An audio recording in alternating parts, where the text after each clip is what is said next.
poner en pantalla el archivo que les pasé. Permítanme un momento.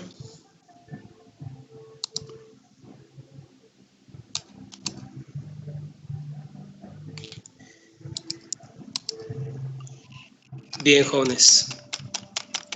Ya lo puse en pantalla, no sé si ustedes lo vean. Sí, lo vemos. Sí, se ve, Inge.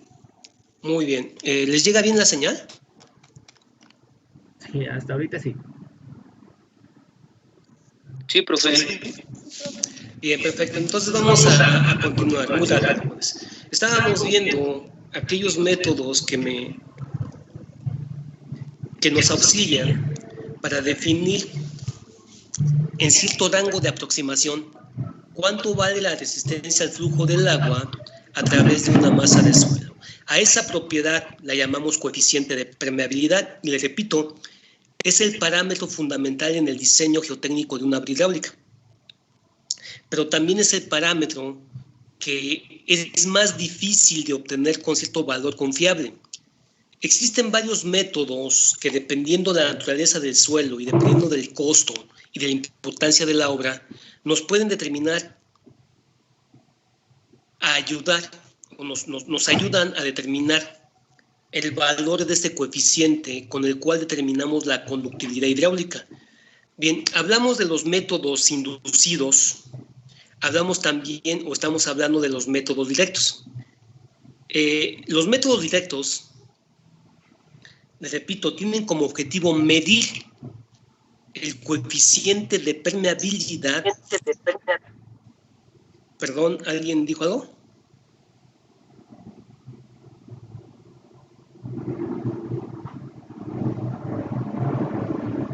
¿Vamos bien? ¿Alguna duda? Estamos bien, profe. Ok. Los métodos directos, les repito, tienen como objetivo medir la conductividad hidráulica del medio. Y a partir de esa conductividad hidráulica, pues determinamos el coeficiente de permeabilidad. Estos métodos los puedo hacer a través de pruebas hechas a escala, a través de ensayos de laboratorio, ya explicamos estos, o los puedo hacer directamente en campo. Los métodos de campo que miden la conductividad hidráulica, pues comúnmente determinan el flujo del agua a través del medio en el cual el desplazamiento del agua se mueve en tres direcciones o en tres componentes ortogonales entre sí. Por lo tanto, es la forma quizá más confiable de reconstituir las condiciones de la conductividad hidráulica del medio. Existen varias pruebas para determinar esa conductividad hidráulica, las cuales comúnmente en suelos las hemos llamado pruebas Matsukai, pruebas de Fran o pruebas de bombeo. Y en macizos rocosos, esas pruebas de campo comúnmente son pruebas de permeabilidad de tipo Luyon o pruebas de absorción o de hidrofracturamiento hidráulico. Bien, jóvenes, hablemos de las pruebas que comúnmente utilizamos en suelos. Voy a hablar de la prueba Matsukai. Bien, les pasé este archivo donde viene la teoría correspondiente de la prueba. Y aquí está. Bien, vamos a hablar muy rápido. La prueba Matsukai es una prueba que comúnmente la utilizamos para determinar el coeficiente de permeabilidad de un suelo cuando ese suelo se localiza por encima del nivel de aguas freáticas. Comúnmente lo hacemos a nivel superficial a través de una galería de prueba o una galería de filtración realizada dentro de una zanja, donde las paredes de esa zanja y el fondo de la misma determinan el área hidráulica a lo largo del perímetro mojado en la zona donde voy a generar la conductividad hidráulica. Bien, jóvenes, la prueba, el desarrollo de la prueba como tal y las especificaciones de la prueba como tal, pues vienen enumeradas en este procedimiento, pero en esencia se los describo muy rápido. La prueba se tiene que realizar, de preferencia, en un estrato o en un depósito que, repito, tiene que estar por encima del nivel de aguas freáticas y tiene que ser de preferencia lo más homogéneo posible. Comúnmente la prueba se realiza en una zanja con una altura de 80 centímetros. Por lo tanto, se recomienda que el espesor del estrato al menos sea 3 veces esa altura correspondiente a la zanja. Bien, la zanja comúnmente tiene una forma de tipo piramidal, una pirámide truncada invertida. Es decir, algo como esto, en donde la parte superior de la zanja va a tener un área hidráulica mayor a la base en la línea de dragado en el que se haga el proceso de banqueo.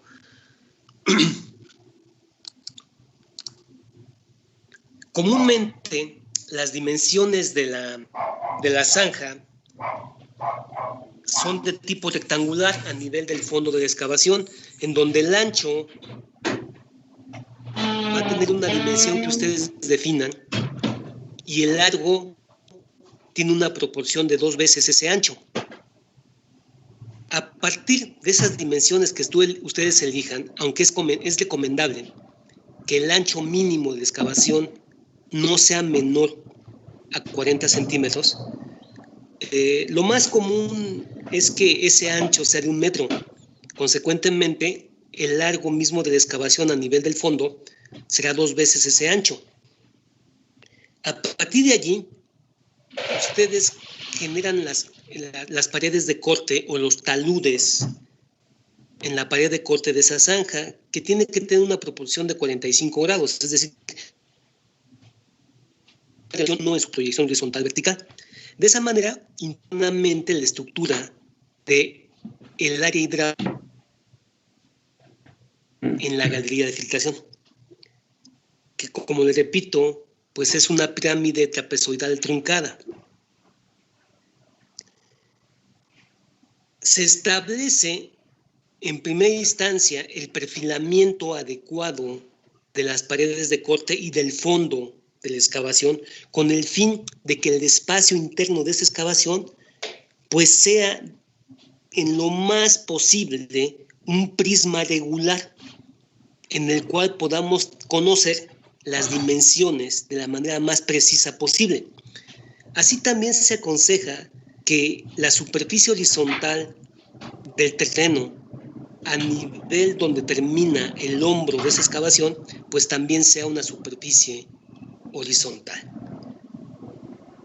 Una vez que se ha hecho la excavación, que se han perfilado las paredes de corte, que se han tomado las medidas en las dimensiones correspondientes tanto al fondo como al nivel de la corona de la excavación y la altura correspondiente a esta, se procede a llevar a cabo la saturación del material.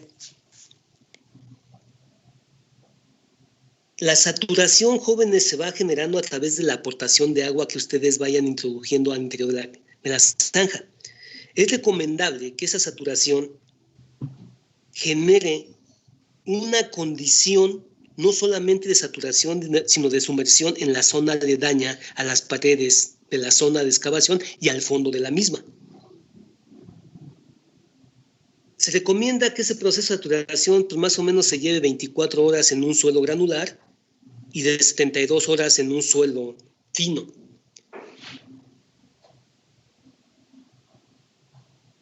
A través del registro de aportación de agua, porque ustedes van a llevar un registro del gasto aportado y de cómo está fluctuando el tirante en el interior de la zanja, en el cual ustedes conocen las dimensiones de la zanja y pueden establecer la variación del tirante. Por lo tanto, conociendo las dimensiones de la zanja y la variación del tirante, saben cuánto es el gasto de filtración.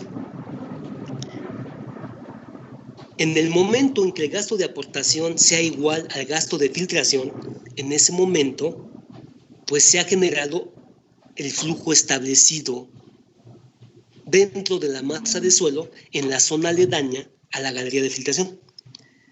¿Qué es lo más difícil de alcanzar? Una vez que se ha establecido el flujo, ya se puede realizar el ensayo. Les repito, para poder establecer que el flujo es establecido, primeramente hay que saturar al suelo. Una vez que se ha saturado el suelo, ahora sí se determina cuánto es el gasto de aportación que estamos introduciendo al interior de la galería de filtración y cuánto es el gasto de filtración hacia el subsuelo. Cuando esos gastos sean iguales, en ese momento ya establecimos el flujo. Cuando el régimen de flujo ya es permanente y es establecido, ya se puede iniciar el ensayo. En ese momento se aporta al interior de ¿quién? De la zanja cierta cantidad de agua y se mide el tirante de agua que hay entre el espejo libre del agua y el fondo de la excavación.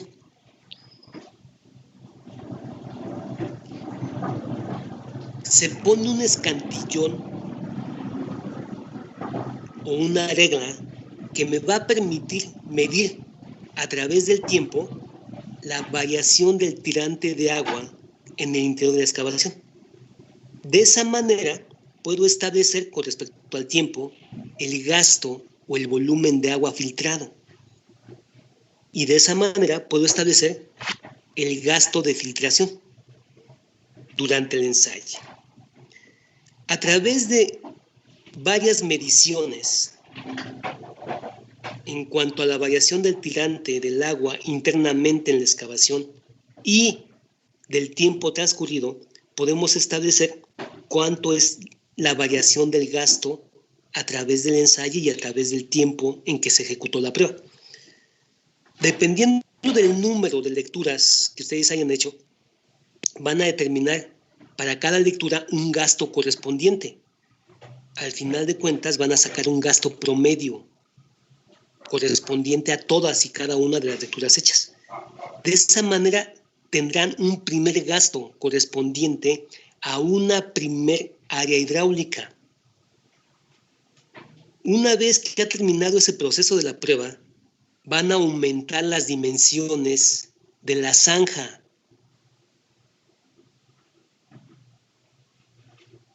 En el sentido largo de la misma, en proporción 2 veces a la longitud inicial. Una vez que han hecho la nueva área hidráulica en el interior de la zanja, vuelven a proceder a saturar al suelo y a generar la continuidad del flujo bajo un régimen permanente. Cuando han conseguido eso, ahora sí vuelven a aplicar la prueba. El procedimiento es el mismo. Se llena el interior de la zanja con cierta cantidad de agua en el cual ustedes puedan establecer un tirante inicial. A partir de ese tirante inicial, una vez aforado, se permite que el agua vaya migrando hacia el subsuelo y se toma a través del tiempo el registro de qué tanto varió el tirante en el interior de la zanja. De esa manera, se podrá determinar el gasto de filtración ahora para esa segunda región de flujo. Lo mismo, se toman varias lecturas de la variación del tirante de agua a través del tiempo y para cada lectura se establece el gasto correspondiente de filtración. Para todas esas lecturas se vuelve a sacar un gasto promedio y de esa manera obtenemos un gasto 2. La diferencia de gastos entre el gasto hidráulico en la segunda región de flujo menos el gasto hidráulico de la primera región de flujo es el gasto de absorción. Conociendo el gasto de absorción, entonces se puede calcular el coeficiente de permeabilidad basado en las dimensiones de la zanja y en el espesor del estrato en el cual se está realizando la prueba. Matsu Akai proponen que el coeficiente de permeabilidad se determine en función al gasto de absorción, que es la diferencia de los gastos promedios correspondientes a cada prueba, en función a las dimensiones de la zanja y al incremento de longitud que se tuvo entre la primera área hidráulica y la segunda área hidráulica. Esto sí, solo si el espesor de la capa es menor a 2/3 del tirante de agua más 2 veces el ancho de la excavación en el fondo de la misma zanja. Si el espesor excede a esta relación, pues entonces el gasto se calcula con esta igualdad. Bien, ¿cómo salen estas igualdades? Les repito, no existe alguna ecuación logarítmica que me diga cómo salió esa ecuación. Los coeficientes de permeabilidad jóvenes que salen de esa manera se determinan a partir de forma experimental, de tal forma que estas ecuaciones salieron de esa manera. Salieron a través de una infinidad de observaciones y se fueron calibrando de manera experimental hasta que más o menos se estableció esta igualdad que nos da valores más o menos confiables bajo ese procedimiento. ¿Alguna duda?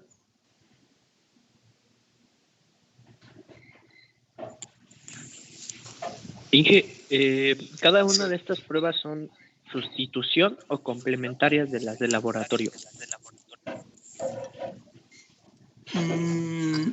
Miren, no pueden ser ni complementarias ni sustitución. Más bien, la prueba que hacemos, miren, les repito, no puede ser sustitución y tampoco puede ser complementarias. ¿Por qué razón? Porque las pruebas de laboratorio determinan la conductividad hidráulica en un flujo permanente, continuo, pero en una sola dirección. Esta prueba o las pruebas de campo comúnmente o determinan el flujo o la conductividad hidráulica para un flujo que se establece en 2 o 3 direcciones. Es decir, las pruebas de campo, como es, por ejemplo, la prueba Lujon o la prueba Lefranc, que se hacen en sondeos, donde la galería de filtración es el espacio interno que deja un barreno, en esa condición el flujo es de tipo radial y se genera en una proyección de 2 direcciones. En una prueba Matsukai, que es en una zanja, la trayectoria del flujo se establece en 3 proyecciones ortogonales. Y en una prueba de permeabilidad hecha en el laboratorio, el flujo solamente es en un solo sentido. Por lo tanto, no hay forma de decir la prueba de campos complementa a la de laboratorio, porque al final de cuentas, la reconstitución del flujo no es la misma y no estoy comparando condiciones similares. ¿Se entiende? Sí, gracias. Y no sustituye una a otra. Al final de cuentas, hacemos la que nosotros consideramos es la más adecuada, dependiendo a la importancia de obra, dependiendo a cómo se va a construir la obra y dependiendo al costo de estos ensayos. ¿De acuerdo? Ok. Bien. ¿Algún otro comentario, jóvenes? No, profe. ¿No? ¿De acuerdo? Bien, jóvenes. Pues, en esencia, es ese procedimiento que se sigue para llevar a cabo la prueba. Les repito, quizá lo más difícil del procedimiento es establecer el flujo. Aquí lo más importante es eso. Si el flujo no es permanente y no se ha establecido, los resultados que yo obtenga del ensayo no van a ser adecuados. Y voy a tener errores muy grandes en el cálculo del coeficiente de permeabilidad.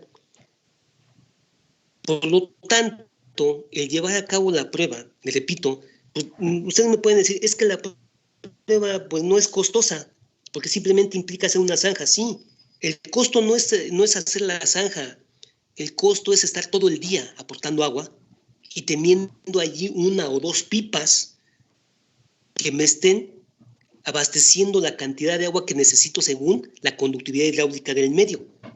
Porque yo lo que necesito primeramente es generar le repito, la conductibilidad y la continuidad del flujo. Mientras no consiga eso, pues no basta con echarle agua y esperar que el agua migre al subsuelo. Aquí lo importante, le repito, es conseguir en la zona aledaña a la región de flujo que el suelo se sature completamente y que al menos en esa zona yo lo haga entrar a una condición de sumersión. Lo cual se verifica, le repito, en la medida en que el gasto aportado y el gasto de filtración sean los mismos. Cuando nosotros verificamos eso, que es lo más difícil y es lo más tardado, y es el costo que implica, porque tengo que tener allí a las personas que hacen la prueba, al equipo con el cual voy haciendo la prueba, ¿sí? Y sobre todo, jóvenes, pues la cantidad de agua necesaria para no suspender la aportación del agua, porque si suspendo la aportación del agua, pues entonces el proceso de saturación que estaba consiguiendo, pues se va perdiendo. La prueba en sí es muy sencilla. Una vez que ustedes consiguen generar el establecimiento de un flujo permanente. ¿De acuerdo? ¿Alguna duda?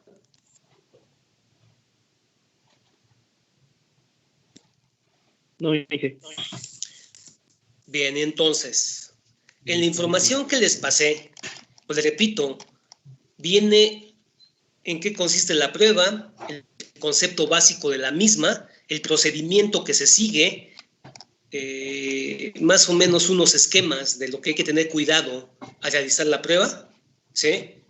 Y el equipo utilizado en la misma. Las ecuaciones que propone Matsu Akai para estimar el coeficiente de permeabilidad en base al gasto de absorción y pues más o menos el equipo o el escantillón que utilizamos para medir la variación del tirante una vez que se está ejecutando la prueba. La proyección del área hidráulica que tenemos que realizar y lo correspondiente a cómo hay que llevar la especificación de la prueba. Bien, salvo que le echen una leída, me imagino que ya lo han hecho, o que le echen le vuelvan a echar una leída y la entiendan correctamente, ¿sí? Pues en un segundo archivo les pasé estas pruebas que ya están calculadas. Este es un registro de una prueba hecha a través de este método, ¿sí? La cual estoy utilizando, jóvenes, como reactivo para que ustedes calculen o calculemos a través de los datos obtenidos de aforo de un ensayo hecho en campo, pues cómo determinar el coeficiente de permeabilidad del suelo. Y entonces, jóvenes, esto viene desarrollado en el problema 5 de uno de los archivos que les pasé. Textualmente dice el reactivo: los siguientes datos corresponden al registro obtenido de campo de una prueba de permeabilidad de tipo Matsu Akai, realizada en un depósito de arena fina limosa de 2.80 metros de espesor. ¿Qué es esto?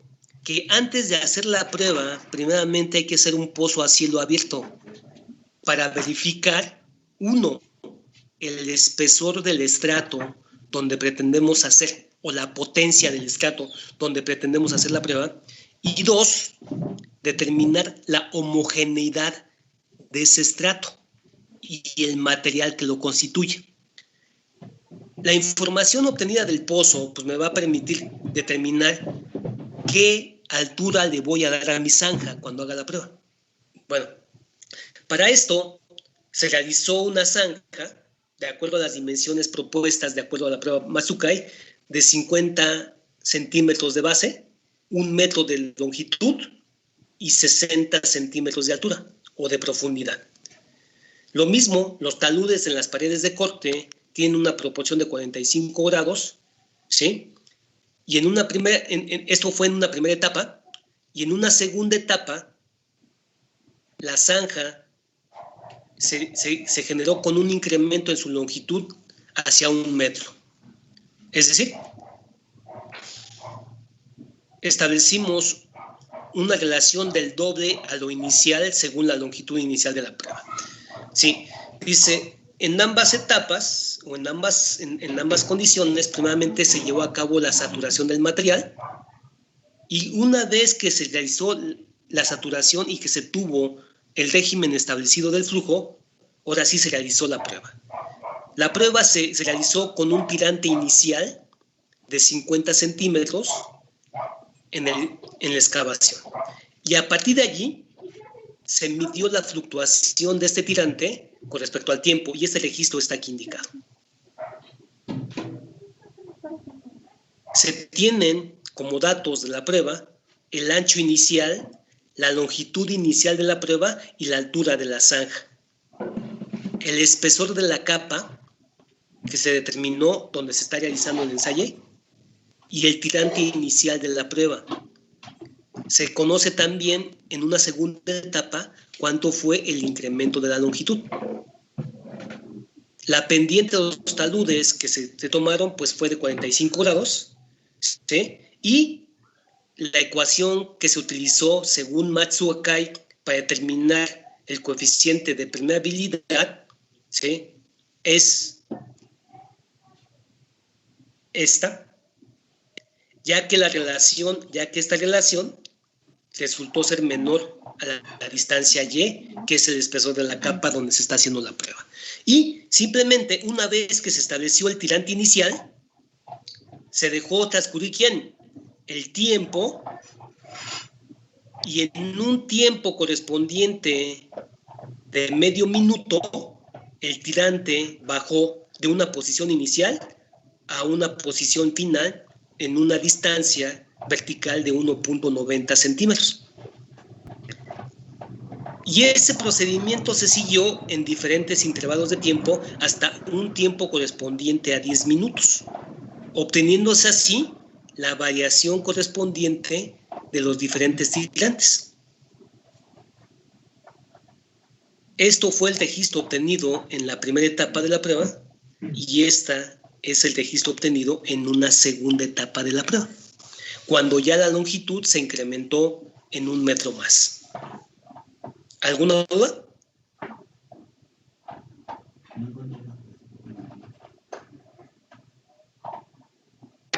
Ingeniero, ninguna duda. Bien. Aparece lo que significa cada uno de las literales correspondientes a lo que se va a calcular en un registro. Comúnmente este es el registro que se lleva a cabo en campo.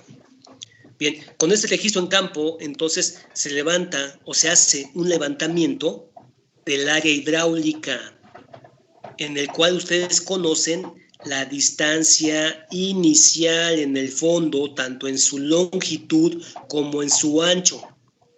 Por lo tanto, con esas dimensiones y con la pendiente de los taludes y la altura, se determinan las longitudes a nivel de la corona, lo que llamamos el ancho B' y el largo B'.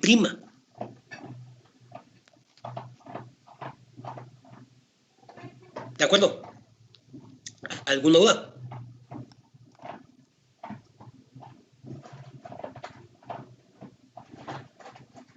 No, ninguna duda, profesor. No, Bien, si se fijan, conociendo el ancho y la longitud de la zanja, yo conozco el área del fondo. Conociendo la altura de la excavación y conociendo la pendiente de los taludes, puedo determinar las dimensiones proyectadas a nivel de la corona de la zanja. Y si conozco este ancho B' y este largo L', pues entonces puedo establecer cuánto es el área al nivel de la corona. Si conozco el área a nivel de la corona y el área a nivel de la base, pues entonces conozco el área promedio. Y si conozco la altura, pues entonces sé cuánto es el espacio interno. del volumen de agua que puede captar la zanja que he hecho. Bueno,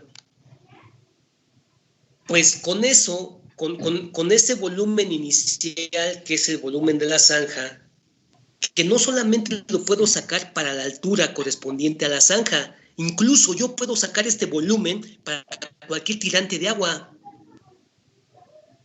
¿Por qué razón? Porque para cualquier tirante de agua, yo puedo determinar cuánto valen estas dimensiones bajo las dimensiones iniciales conocidas y en relación a las pendientes de los taludes.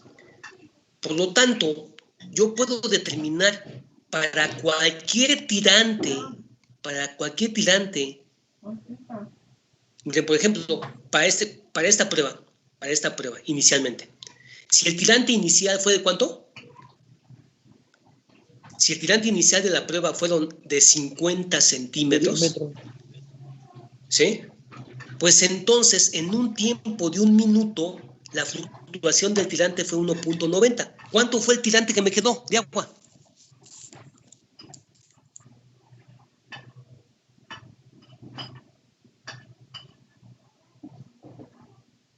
3.10. No, jóvenes. 48, si el tirante inicial de mi ensayo fueron 50 centímetros, y esos 50 centímetros es el tirante que yo tengo en un tiempo cero, cuando no hay variación del tirante, cuando pasaron 30 segundos, que equivalen a medio minuto, la variación medida fue de 1 centímetro con 9 milímetros. Por lo tanto, ¿cuánto fue el tirante que quedó? 40. ¿40 qué? 48-10. 48-10. Por lo tanto, en esta condición, ustedes saben que el tirante que tienen en ese momento vale 48-10. Si conozco ese tirante y conozco estas dimensiones, entonces puedo proyectar estas dimensiones que determinan las dimensiones que va a tener el espejo del agua en el interior de la corona donde se proyecta este espejo en la superficie libre del agua dentro de la excavación. Y si conozco las dimensiones proyectadas en el espejo del agua y las dimensiones en el fondo de esta, y conozco el tirante que tenemos, pues entonces puedo calcular el volumen de agua que tengo en ese momento. Así como puedo calcular el volumen de agua que tenía inicialmente cuando el tirante valía 50 centímetros, así también puedo calcular el volumen de agua interno que tengo en la excavación cuando el tirante ahora vale 48.1. ¿Y están de acuerdo que si tengo este volumen inicial y tengo este volumen final, la diferencia de volumen de agua es lo que se filtró al subsuelo? Sí, en determinado tiempo. Pues en determinado tiempo, y es lo que hacemos. Entonces, lo que hacemos es, con las dimensiones iniciales y con el tirante que está fluctuando, determinamos las dimensiones proyectadas en el espejo del agua, tanto en el sentido corto como en el sentido largo, lo que llamamos B' y L'. Y si conocemos esas dimensiones proyectadas y las dimensiones iniciales al nivel de la base, conozco el volumen del agua final que voy teniendo en el interior de la zanja.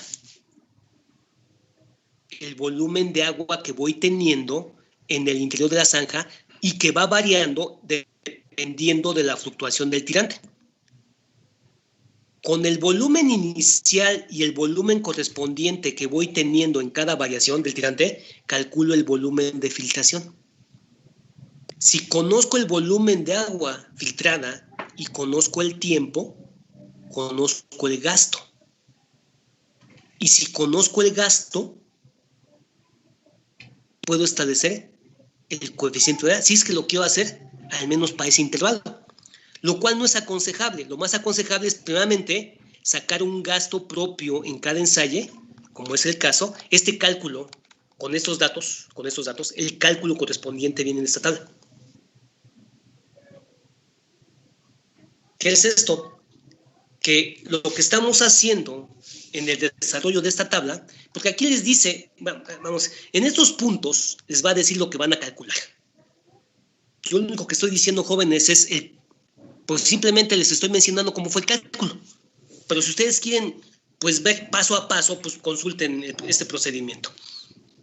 Bien, de tal manera que lo primero que hacemos es que en un tiempo cero, el tirante en la zanja eran 50 centímetros o 0.50 metros.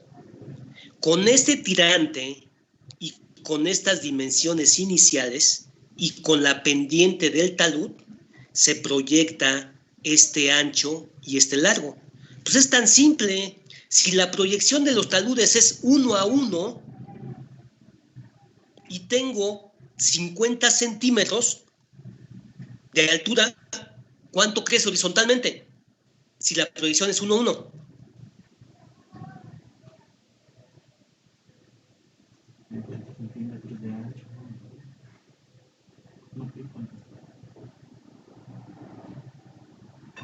Jóvenes, no hay mucho que pensarle. Pues 50. Si verticalmente tengo 50 y la proyección es 1 a 1, ¿cuánto tengo horizontal? Los mismos 50. 50, profe. Pues los mismos 50. Entonces, estos 50 se los sumo al 50 que tengo,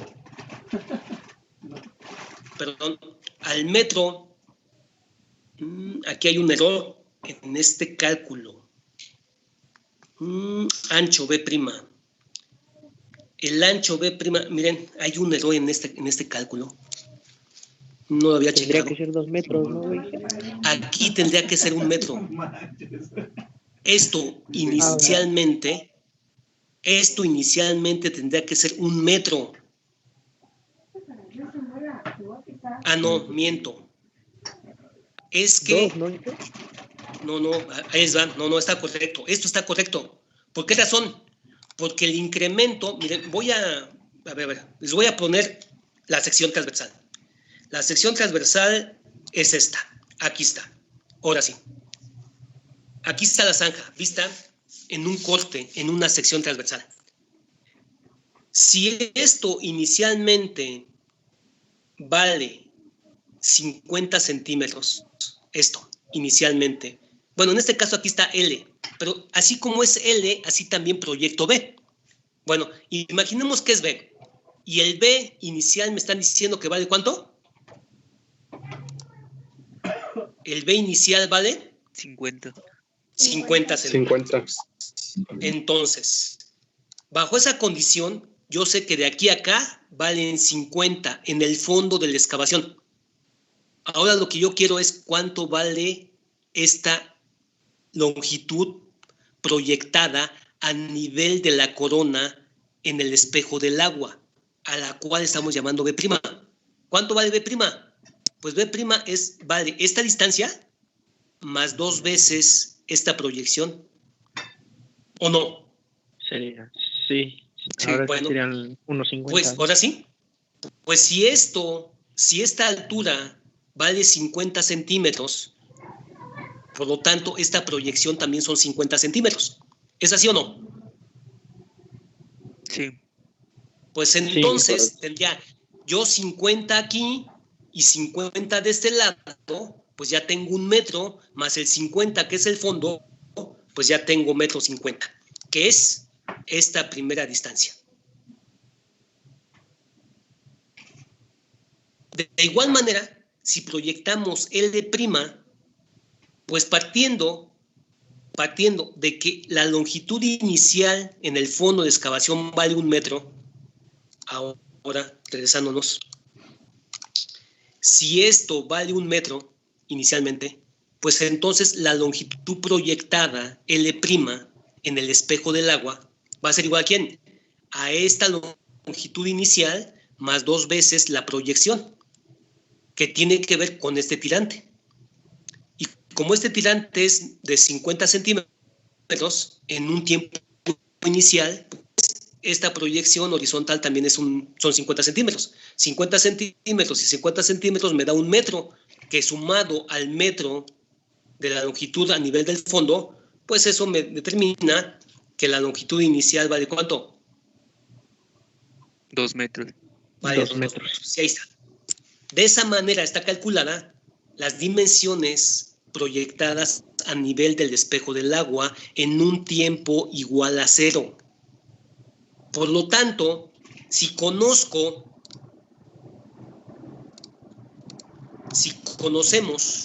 las dimensiones del fondo de la excavación y conocemos las dimensiones del espejo del agua en la corona, pues entonces podemos calcular el área de este trapecio o de esa pirámide truncada.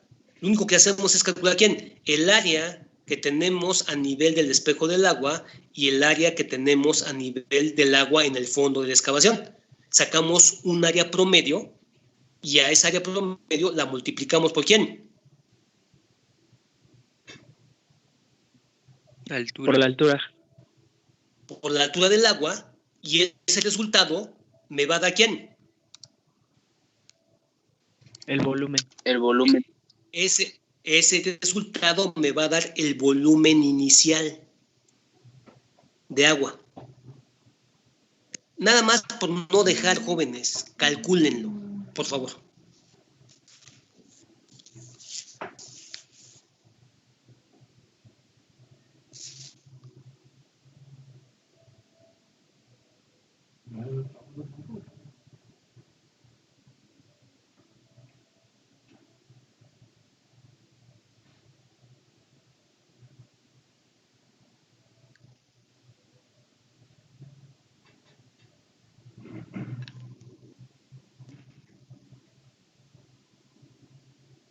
¿Sí les da ese valor?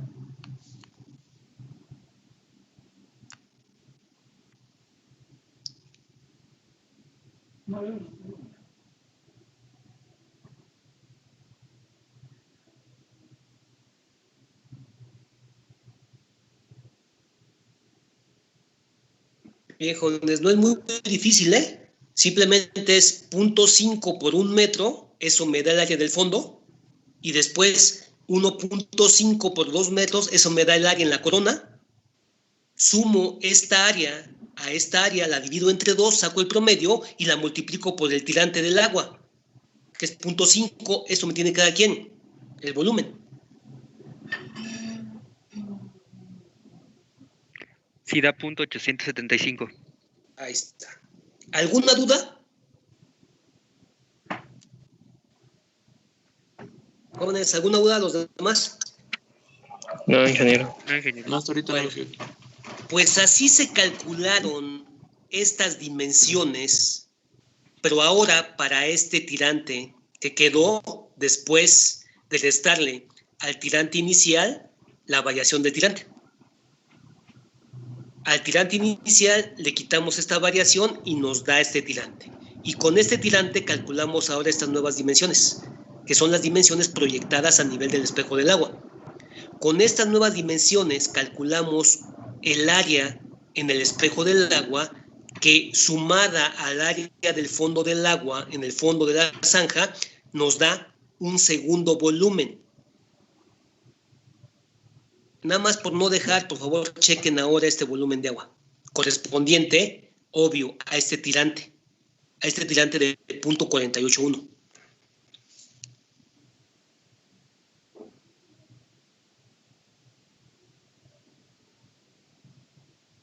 Sí, da .810.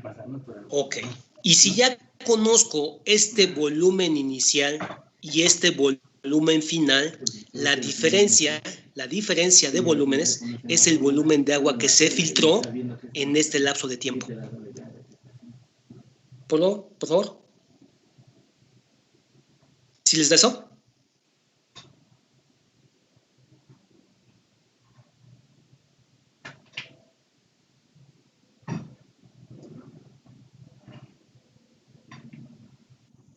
Sí, da .064.8. Bueno, ok. Redondeado. Ya aproximado 0.065. Sí. Y ahora ese es el volumen de agua filtrado. La relación volumen a través del tiempo me da el gasto. Chéquenlo nada más por no dejar.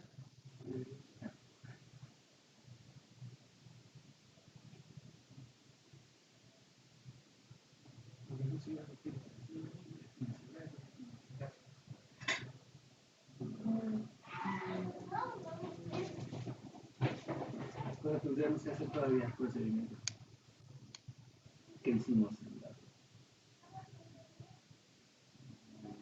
Si les da con eso, ¿no?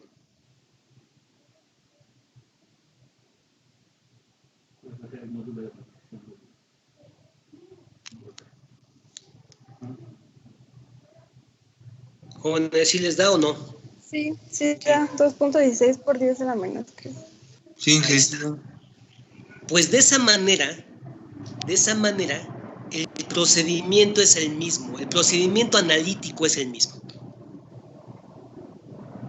Y con base a ese procedimiento analítico se están determinando para cada una de las lecturas hechas los gastos de filtración. Se suman esos gastos y se saca un promedio dependiendo de la cantidad de lecturas hechas. Y con eso sacamos un gasto de filtración inicial para la primera región de flujo. Después, la zanja se proyecta con una dimensión ahora ya de 0.5 de ancho. Esto no ha cambiado. Y lo que sí va a cambiar es que ahora se va a incrementar la longitud correspondiente a la inicial. De tal manera que ahora tendríamos una zanja que representa una área hidráulica de 0.50 metros en el fondo y 2 metros de longitud. Se repite el ensayo, ya les expliqué el procedimiento, y una vez que se estableció el flujo, se volvieron a colocar 50 centímetros de tirante de agua en el interior de esa zanja. Se dejó pasar el tiempo en un tiempo que fue desde 0 hasta 10 minutos, y en intervalos de 0.5, 1, 3, 5, 7 y 10 se registraron la variación del tirante de agua. Con esta variación del tirante de agua se determinó el tirante que quedaba en el interior de la zanja, y con este tirante se volvieron a calcular las dimensiones en el espejo del agua, para que con las dimensiones del espejo del agua y las dimensiones iniciales de 0.5 por 2 metros, se determinara el gasto inicial, perdón, el volumen de agua inicial en la excavación y los correspondientes volúmenes de agua en la excavación en la medida que fue fluctuando el tirante. Por variación de gasto se obtuvo el gasto de filtración. Y con el gasto de filtración y el tiempo transcurrido se obtuvo, con el volumen de filtración y el tiempo transcurrido se obtuvo el gasto de filtración. El cálculo es el mismo y se repite.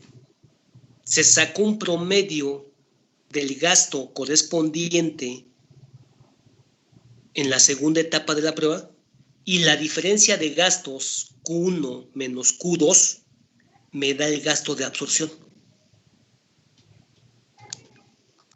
Y conocido el gasto de absorción, ahora sí, conocido el gasto de absorción, conocido el ancho de la excavación que no cambió y el incremento de longitud entre la primera zanja y la segunda y el tirante inicial de agua,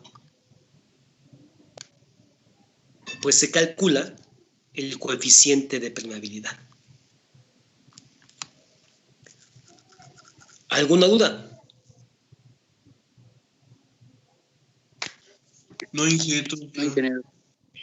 Bueno, pues salvo que le echen una estudiada, una repasada un poquito más a fondo a los números y los chequen y los verifiquen. Sería bueno que los verifiquen a ver si no hay un error por ahí en esos cálculos, ¿sí?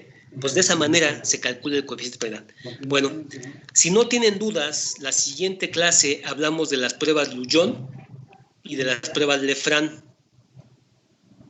que comúnmente son las pruebas que en campo nos ayudan, nos auxilian para determinar el coeficiente de permeabilidad de forma radial a través de una galería de filtración hecha en un sondeo, tanto en suelos como en rocas. ¿De acuerdo? Sí, profe. Está bien, Inge. Bien, jóvenes. Pues que estén bien entonces. Buen día. Gracias, igualmente. Igualmente, profe, gracias. ingeniero. Hasta luego, jóvenes. Cuídense. Igualmente, profe. Hasta luego.